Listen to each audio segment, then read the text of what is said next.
Oh, hey, how about that sick fade between the videos, man? That was nice. That was a Ooh, good fade. hmm. That was a great fade. Welcome to the Atlantis Sea Colony live stream, coming at you via the internet Via and the interwebs. everything it entails. My name is Adam Jewell, and with me, as always, is Brendan Traxler. Brendan, how you doing? Got a little tickle in my throat. Got a tickle in your throat. Why's that? It snowed, and I think I got cold. Yeah, you live in Mississippi, so the cold there is its own kind of phenomenon, mystery. I'm too far north, obviously, still, if I got snow. Yeah, that's true. That's why we need to be building some underwater habitats so we can avoid this snow and this cold and have climate control all year round. What if you put one of them in the Arctic Ocean where it's super cold water? And you're still going to be warm inside. Why would you have an ice cube inside? Mm-hmm. Anyway, what are we talking about tonight, Adam? We're going to talk about some mysteries, my good friend. Ooh. I was trying to make a good connection there. But before we actually, as we talk about it, you did a little thing here. We got our little sticker for our Patreon members down there. We only got a couple right now, but hey, that's okay. So we're going to let that scroll while we do some talking here. So, Brendan, yes. You and I, our friendship has always contained conversations about the paranormal, conspiracies, the unexplained, cryptids like Bigfoot, Loch Ness Monster, stuff like that. That's kind of where it all started, with your fear of the Bigfoot back when you were much younger. Yes.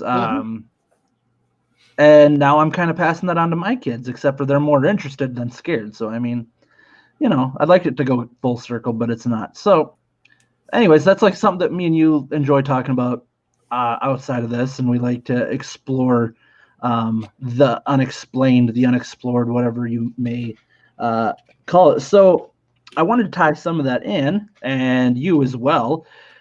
We both have some things that we were going to talk about, like some unexplained oceanic underwater mysteries and stuff like that. You want me to go first? You had a couple. No, go for it. Okay, so we're tag team back and forth. Yeah, there we go.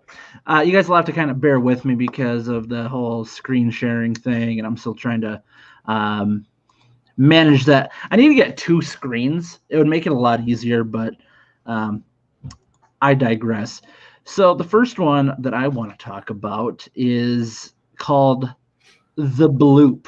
So, Brendan, are you familiar with the bloop? Bloop. Yes, I am.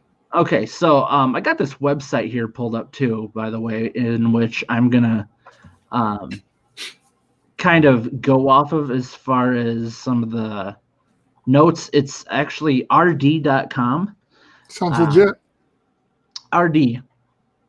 They put it's kind of like one of those list sites, but it does have some pretty good overview of what I wanted to cover. So I'm going to read word for word what the bloop, according to this, and I'm going to play this down too, by the way. So when that comes up, you guys can kind of hear it for yourselves. But so the bloop. Nothing like the mysterious bloop sound recorded in the South Pacific in 1997 had ever been heard before. It was very loud, low frequency, and had a unique pattern that made some think it was a newly discovered creature lurking in the depths. And also, it didn't help that the sound came from near the location of H.P. Lovecraft's fictional sunken city of R'lyeh, I don't know, where a creature called Cthulhu is imprisoned. Researchers continued to look for the origin of the noise for years.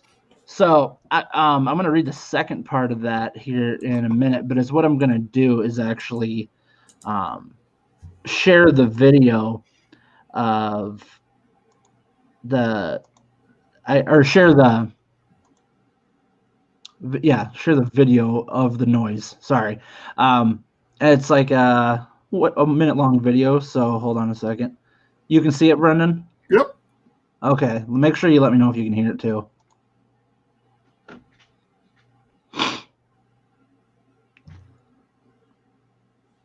Is there sound yet? No, not yet. Because I don't hear anything.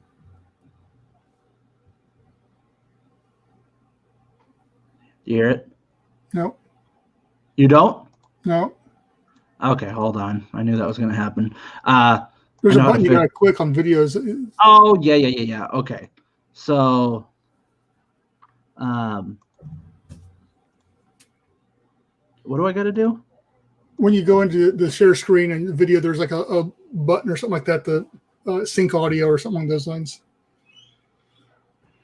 Anyway, as you're figuring that out, yes. Since we're getting more and more people in here tonight, right now, at this very moment. Oh, okay, I figured it out. So you figured it out. But yeah. Okay. Yeah, let me go. Who out there has heard about this bloop as we're playing this? It's my question. Good now? Yep.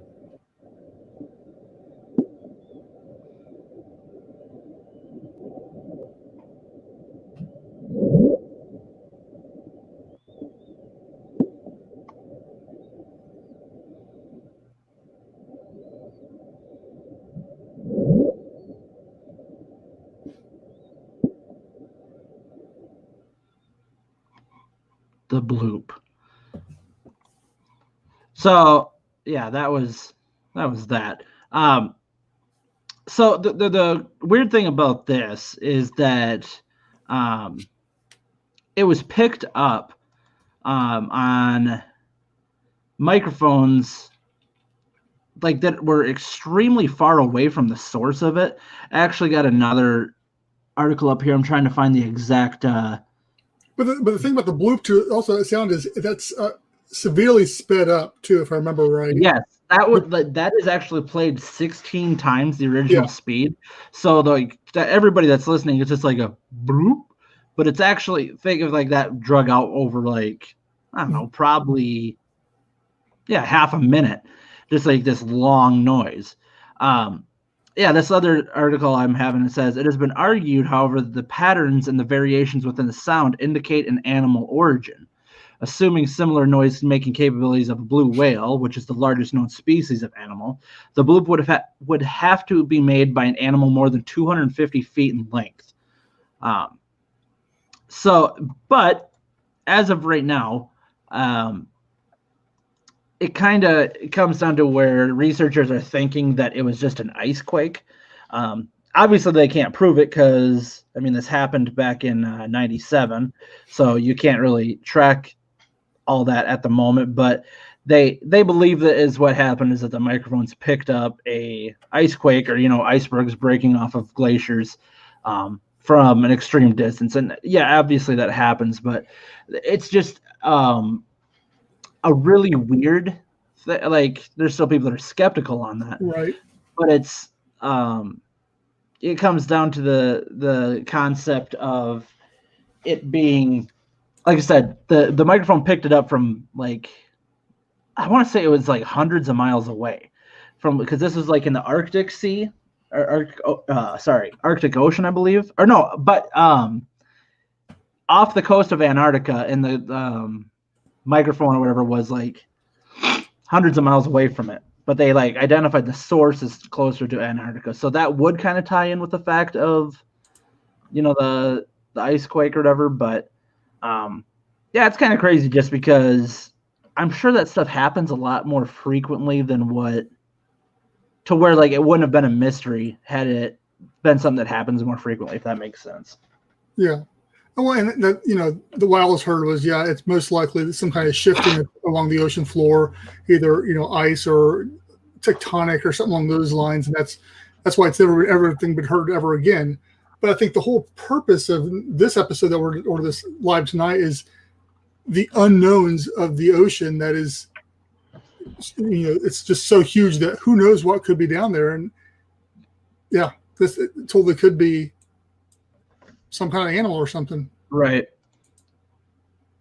Well, you go now. My turn. Alrighty. Well, so I got a couple things. Which one should I do first? Let's do Autech. So AUTEC, the Atlantic Undersea Test and Evaluation Center. We talked about this, I think, in one of the earlier podcasts or on the news articles. I don't remember, but it's been a while ago. And this one's been around for quite a while too. And anybody that's been involved in the either conspiracy theories or underwater stuff is probably familiar with it. It's always been labeled as the Ocean's Area 51, just because of the secrecy of it and because of just everything about it. I'll throw. Let me do some screen stuff here. I'll throw a picture up of it real quick. So it's in the Bahamas, and as you can see, you got this. They've dug all this out here for like submarines and test vehicles and all. It's a big testing area over in the Bahamas that the United States has. This whole compound here, and then they dug all this out, and there's been pictures and stuff of submarines going up and down there. So they're like, who knows what's out there and what they're testing. But it's super top, security. And there's just not much known about it except for it's a testing bed. And like Area 51, it's probably nothing. But because it's so top secret and it's so, and the extent that they've gone to change the surface of the earth with digging that in there, it's like those lines, it brings up tons of questions, and everybody's trying to figure out what the heck it is. Yeah, and much like the whole Area 51 thing, is that it's easy. It'd be easy to write off as military testing, which very well could be, because obviously you don't want everybody, every other country having your weapon secrets and stuff like that. But yeah, it's kind of crazy too, because if you take like a walk down the paranormal side, the conspiracy side, there's a lot of videos and articles and eyewitness accounts of people that are seeing what they call USOs, which is the same as a UFO, except for it's unidentified submersible object. So that doesn't always necessarily mean like, oh, it's aliens, but it's just like there's people have said that they have seen unidentified submersible crafts before. So I mean, this could be tied in with that, where it's like people are testing, prototype submarines, or people are testing whatever, or maybe there is some aliens out there and they're hiding out in the water, which doesn't make sense, because if you've seen the movie Signs, they hate water. No, but if you've seen The Abyss, they thrive in it. So, but if you've seen the movie Signs, they hate water. Which one's more believable? Mel Gibson. No. Anyway, Joaquin Phoenix.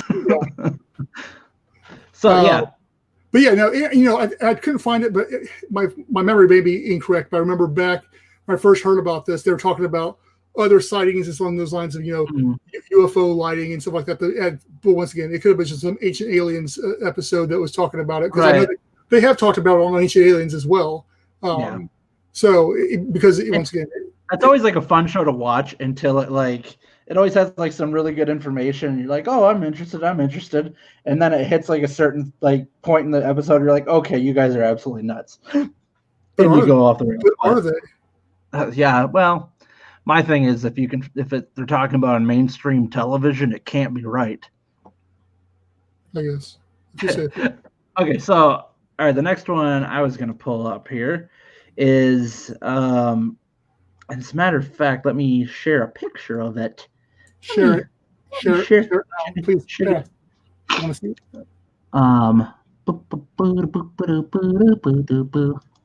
Okay. You see a picture of this? Oh, yep. I know this one. You know this one? I do know this one. Okay. So, well, then I guess we're just going to move on if you already know what it is. No. Well, now I need to find. I have so many windows popped up. I'm sorry, guys. Okay, so let me find it here, because I know I have it. This is called the Baltic Sea Anomaly. And this is for people that follow Ocean X. They're actually tied in with this a little bit. It was their group, I believe, that kind of came across this. Oops, hold on a second. I'm trying to.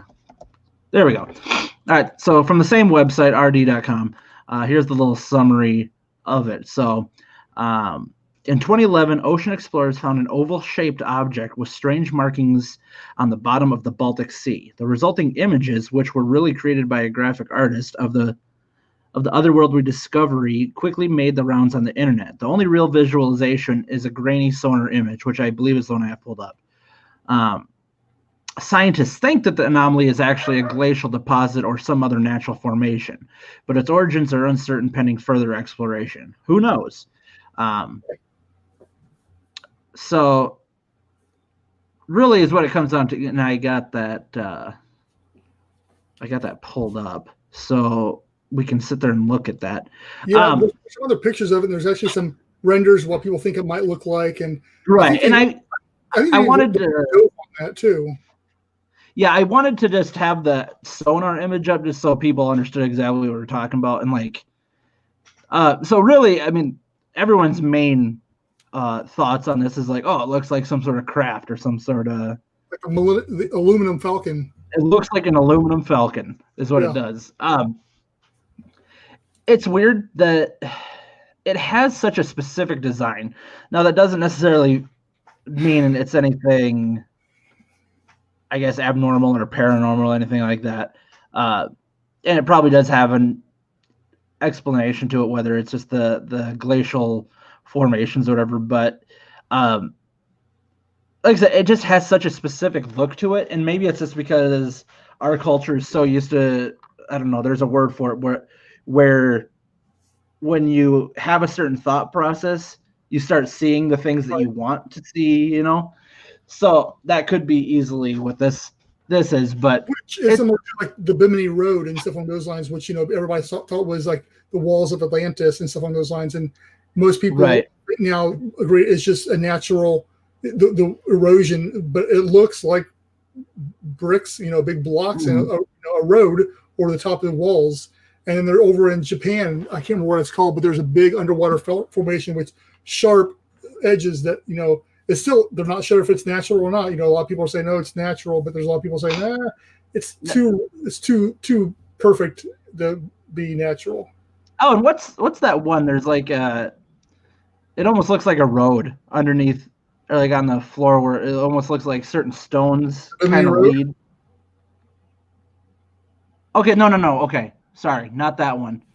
But you said rock formations. There's one that's like right on the coast, where like they're like perfect. I want to say like not octagon shaped, but I don't know. There's these rocks that like are formed, and they're what's the six-sided? Why am I not drawing a sextagon? Sextagon. I don't think that's it.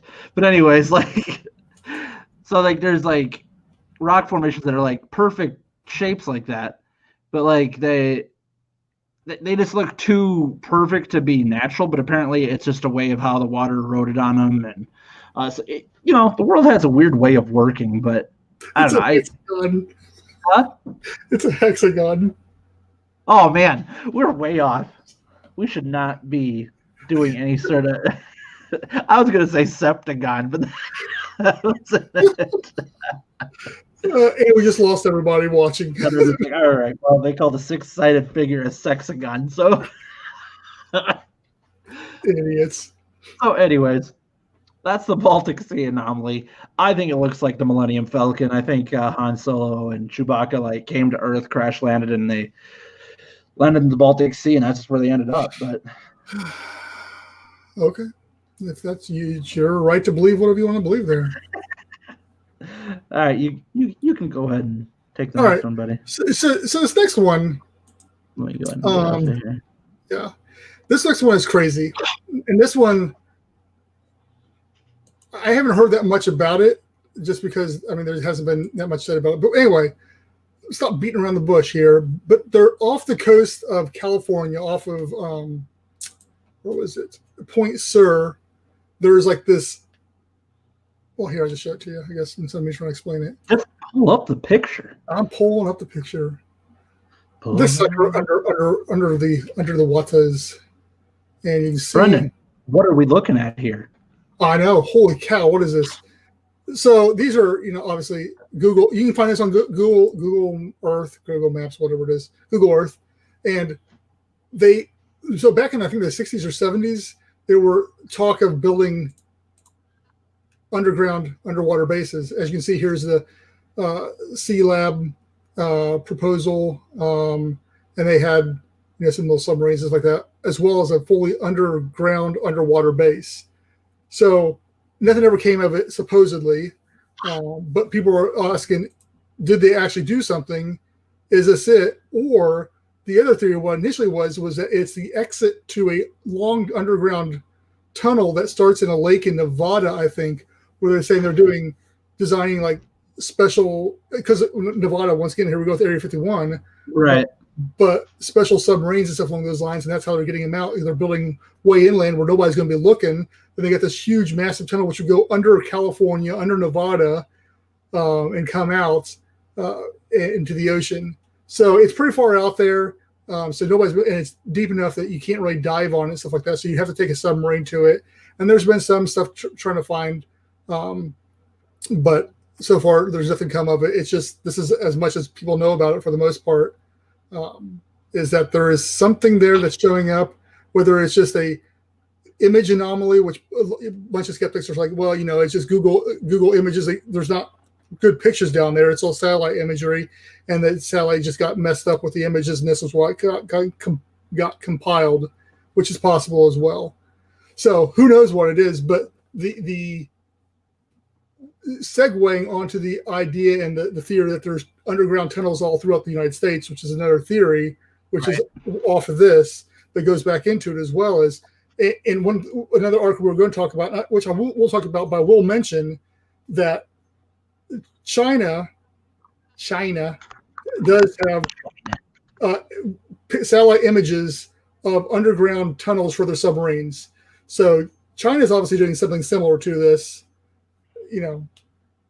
There's that. So yeah, and that only makes sense too. I mean, when you think about, the concept, whether this is like a real thing or not, it makes sense that you would, once again, if you're testing or hiding a weapon of some sort, you'd want a hidden way of like concealing it, or you'd want a way of being able to get them in and out of whatever base it might be a little bit more, I guess, private or secret, however you want to go about it. So yeah, it makes sense. Whether whether it's a real thing or not is its whole other thing. So right. I got one or two more that I'll cover. Mm-hmm.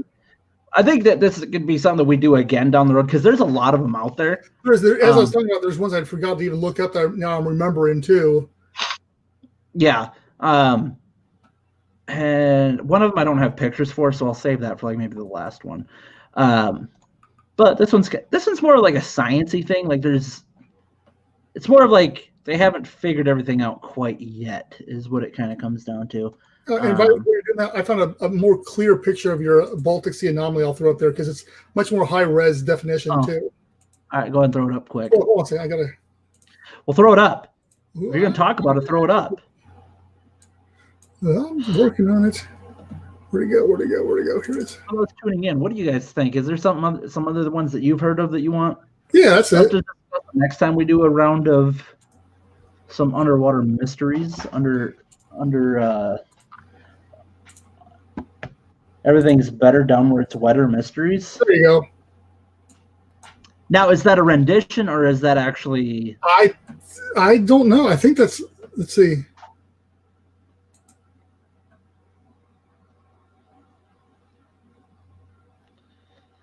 See, it looks. I don't know. It could be both, but going back to that whole thing, like to me, and I'm not a geologist. I'm not a whatever, but like yeah, I'm not. Believe it or not. Iceberg formation, or what do they said? Like, it just the lines and all that just it doesn't make sense. Like to me, it looks more like I don't know, something like a structure in a sense. Maybe not. There's some people that say it looks like a submerged spaceship that crashed. Something that doesn't make sense to me, but it looks like it's some sort of like I said, a structure like a stage or something. Because like if you look at the bottom part, it looks like a set of stairs, kind of. Hmm. It's weird. And like off to the left in the middle, it looks like there's a circle there, almost like a perfect one, broken up, obviously. But To me, I it don't kind of know, looks like Optimus Prime's head if he's laying down. like on its side. Yeah. He's just missing the ears. Well, Because it got broke off on impact. mystery solved. It's Optimus Prime. Okay. Megatron was at the bottom of the ocean, so hey, it could be. Well, no, Megatron's not real though. Okay, so this bad boy. What do you think that is there, Brendan? What do you think that is?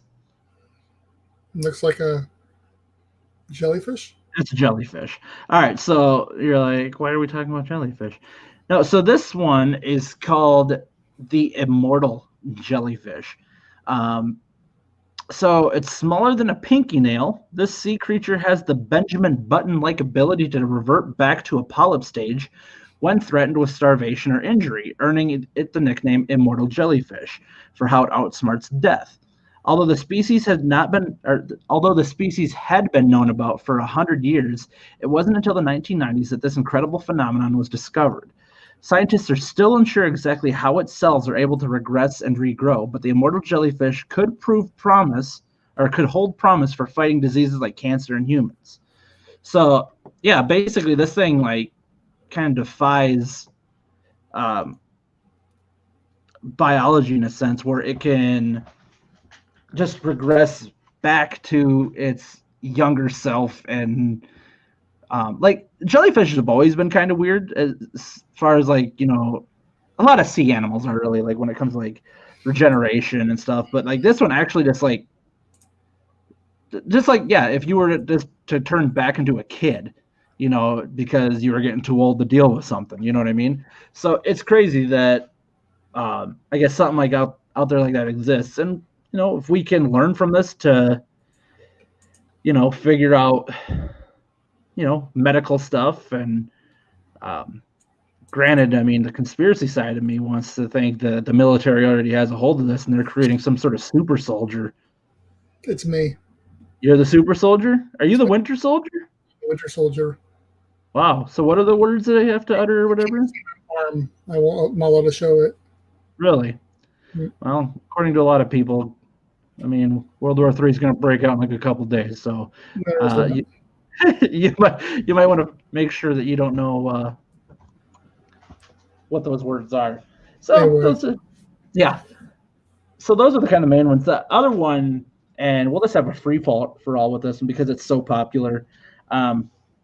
Bermuda Triangle. You grew up with this. I grew up with this. There's always mysteries about the Bermuda Triangle. I just watched a big long. I can't remember what was on the Bermuda Triangle not too long ago, and basically it was one of the most comprehensive ones debunking it. I can't remember what I was watching. And yeah, I grew up. I was a huge fanatic of the Bermuda Triangle.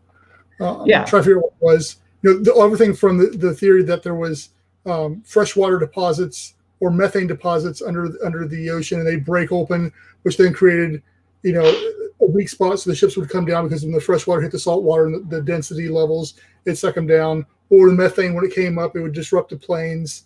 All the way to the to the belief that some guy found a pyramid under the water by Bahamas, that he believes that the electromagnetic waves from the pyramid he found may be disrupting the planes. Yeah, it's. I remember reading books on it as a kid and all that. It's crazy for those people that like don't know. I mean, it's this spot, a triangle formation. What's the actual? It goes between 3 points.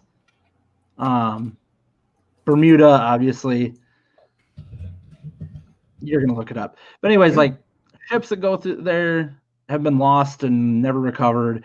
Planes have flown through there and crashed, or whatever. Puerto Rico to Bermuda to like the Key West or the Keys right there, back over to Puerto Rico. So it's a big triangle.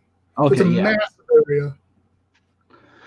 But I think a lot of people are like, because a lot of boats and planes still fly over, or like they still travel through this spot. Like And that's what the thing was talking about. Is like, all right, yes, they do, but it goes on par for the amount of ships and stuff that go through there. It's a percentage of it that get lost, and that's just par for the course anywhere in the world. Stuff's going to get lost. So, yeah, and it gets so much deeper than Bermuda Triangle. There's this one theory I've always been fascinated with about like ley lines, they call them, where there's like certain areas in the world that are just like they have more like activity to them, and it can cross over between dimensions and stuff like that. It's obviously crazy thoughts. On the ley lines. Say that again. The pyramids are on one of the ley lines. Yeah, there you go. And like there's just higher activity for weird things where these are, and yeah, they sync up with like the pyramids, and it's one of those things where I think you can build a connection if you want to make a connection with some of it. But it's interesting stuff. I always like, even if I know it's like probably just a bunch of garbage, it's fun to like listen to and hear about. Just because you never know. There's weird stuff that happens all the time. I mean, we can get into a deeper conversation about I think there's always going to be a certain level of uncertainty in the world, and there's going to be things that are always going to be mysterious and unexplainable. And I say, in unexplainables, my favorite of all time, and I will read as much as I can find on, is Atlantis itself. Where did it exist? Where was it? And there's been some interesting stuff come out over the past couple of years on that too. That it's still fascinating to this day.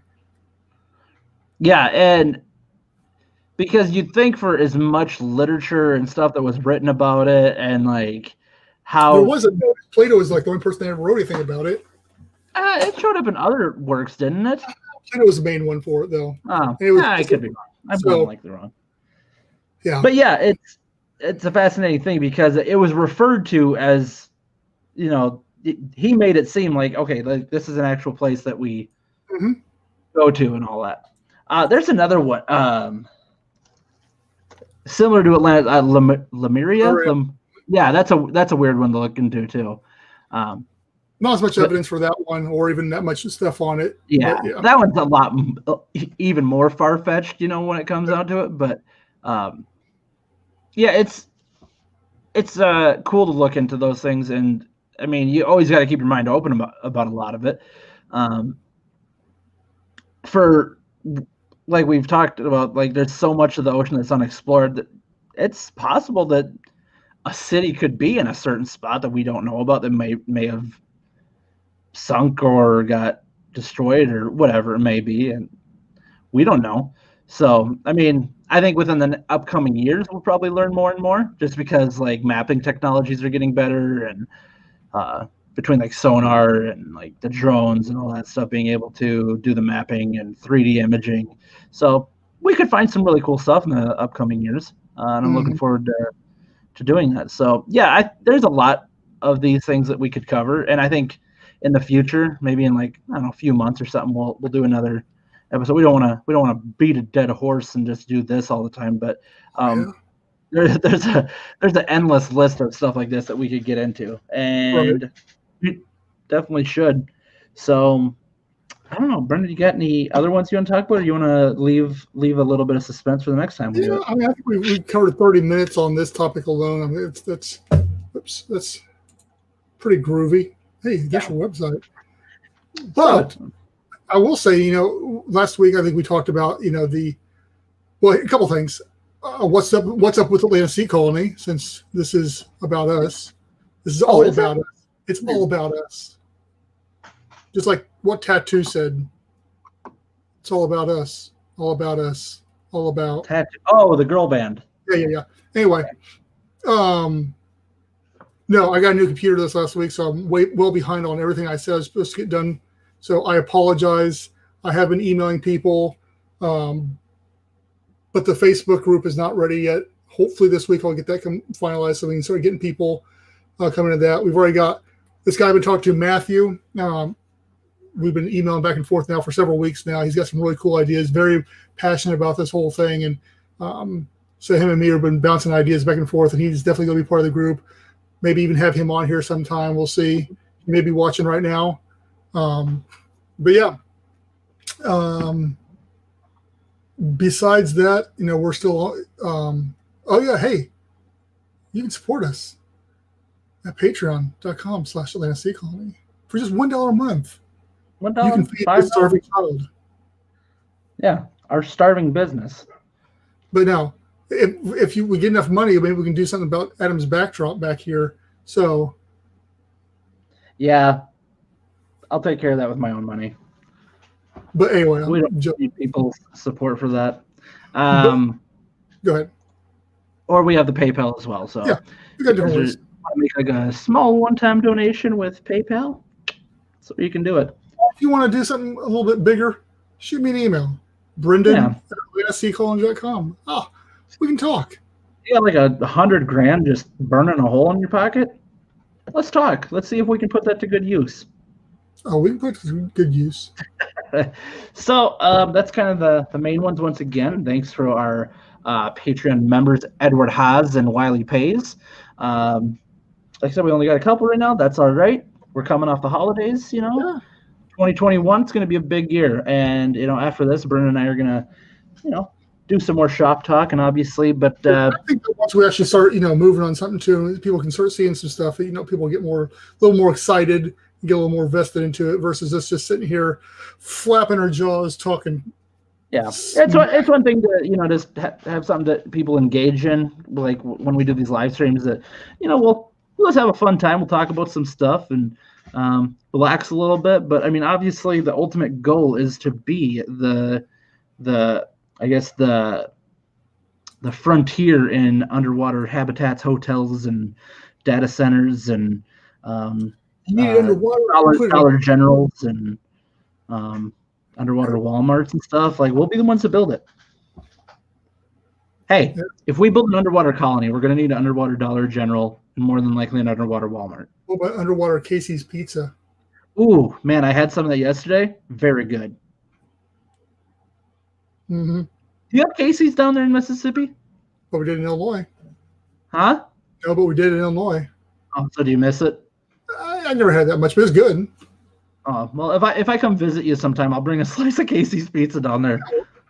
But if I go back to Illinois, I'm getting Monocle's Pizza anyway. I'm not going to stick around for Casey's. Put it in a Ziploc bag, and I'll bring it down to you. Throw it in the microwave, call it good. Yeah, I'm good. All right, guys. So thanks again for tuning in. It's another short one this week. 40 minutes. I guess. It's been between a half hour and an hour. Everybody's been kind of quiet today. I don't know if either people aren't talking or we're just having problems. And either way, that's fine. We got one viewer on YouTube, one viewer on Twitch, and 3 on Facebook. So, Book of Faces.